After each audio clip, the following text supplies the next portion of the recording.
अखिल ब्राह्मण चालक मालक पर्यटन ट्रस्टच्या वतीने आयोजित हिंदुत्वावर बोलू काही जाहीर व्याख्यान माननीय श्री रणजितदादा सावरकर आणि माननीय मंजिरीताई मराठे यांच्या व्याख्यानाचा लाभ घेण्यासाठी जे उपस्थित असलेल्या सगळ्यांचं मनपूर्वक हार्दिक स्वागत.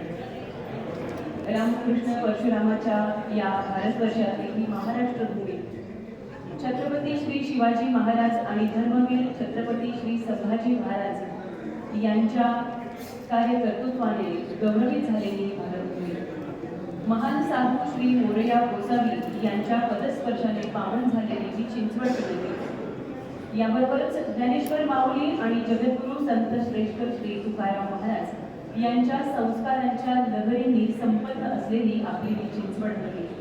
आणि सगळ्यात महत्त्वाचं म्हणजे ज्या वास्तूमध्ये अनेक शुभ कार्य संपन्न झाली आणि श्री गोंदवलेकर महाराज यांच्या उत्सवाचा श्री रामनामाचा गजर अनेक वेळा बोलून जी वास्तू पवित्र आहे, या वास्तूमध्ये आपला हा कार्यक्रम ज्याचं नाव हिंदुत्वावर बोलू काही संपन्न होतानाचा हा आनंदी क्षण. काही क्षणातच प्रमुख पाहुण्यांचं आगमन होत आहे आणि याबरोबरच आपण या कार्यक्रमाची सुरुवात करीत आहोत.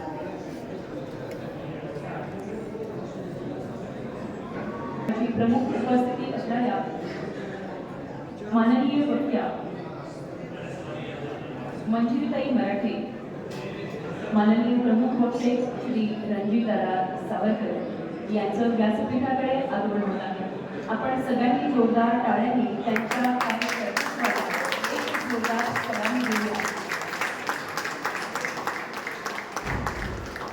काल श्रीफळ, टाळ्या हा गजर यांच्या कार्यकर्तृत्वाचा आहे आणि तो कार्यकर्तृत्वाचा गजर करत आपण या मान्यवरांना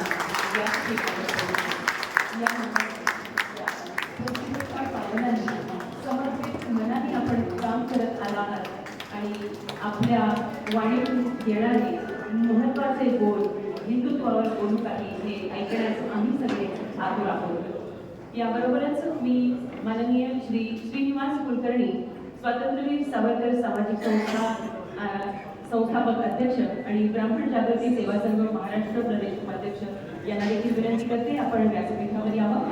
श्री आनंदजी रवे, ब्राह्मण महासंघ संस्थापक अध्यक्ष यांना देखील विनंती आपण व्यासपीठावर यावं. अखिल ब्राह्मण चालक मालक पर्यटन ट्रस्टचे संस्थापक अध्यक्ष माननीय ॲडव्होकेट श्री गिरीशजी गुर्जर या मान्यवरांना विनंती कृपया आपण व्यासपीठावर यावं. व्यासपीठावर मान्यवरांची उपस्थिती झालेलीच आहे.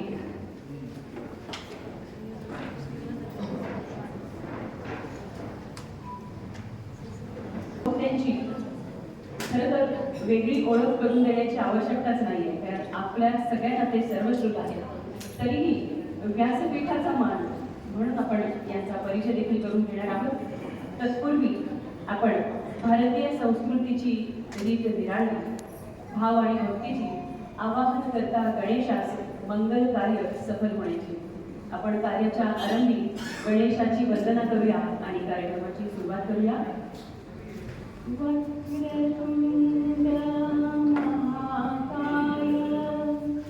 सूर्यकोटि समप्रभ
सगळी आणखी सकारात्मक ऊर्जा आपल्यामध्ये आलेली आहे आणि मी मान्यवरांना विनंती करते आपण दीप प्रज्वलन भगवान परशुराम यांच्या मूर्तीचं पूजन, छत्रपती श्री शिवाजी महाराजांच्या मूर्तीचं पूजन आणि स्वातंत्र्यवीर सावरकर यांच्या मूर्तीचं पूजन करावं.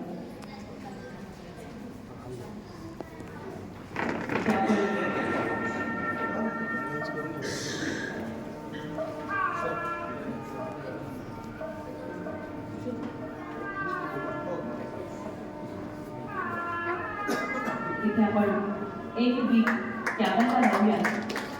एक दीप मातृभूमीवर प्रेम अर्पण करणाऱ्या मनाचा, स्वराज्य आणि स्वातंत्र्याची ज्योत मनामनात तेवढ ठेवलेल्या या विभूतींचा, एक दीप क्रांतीचा, देशभक्तीची ज्योत तेवढ ठेवणाऱ्या विचारांचा, एक दीप धैर्याचा, काळ्या पाण्यातही आग्र्यातही ज्वाज्वल निष्ठेचा, एक दीप लावूया शौर्याचा, पासून ते त्रिखंडी प्रसिद्ध होळीचा, एक दीप बलिदानाचा, जे बलिदान मातृभूमीवर प्रेरणास्रोत झालेल्या संयमाचा, एक दीप ज्ञानाचा, लेखनाचा, कठीण काळातील शब्दफुलांचा फुलवणाऱ्या स्वातंत्र्यवीर सावरकर आणि छत्रपती श्री शिवरायांच्या स्मृतीचा.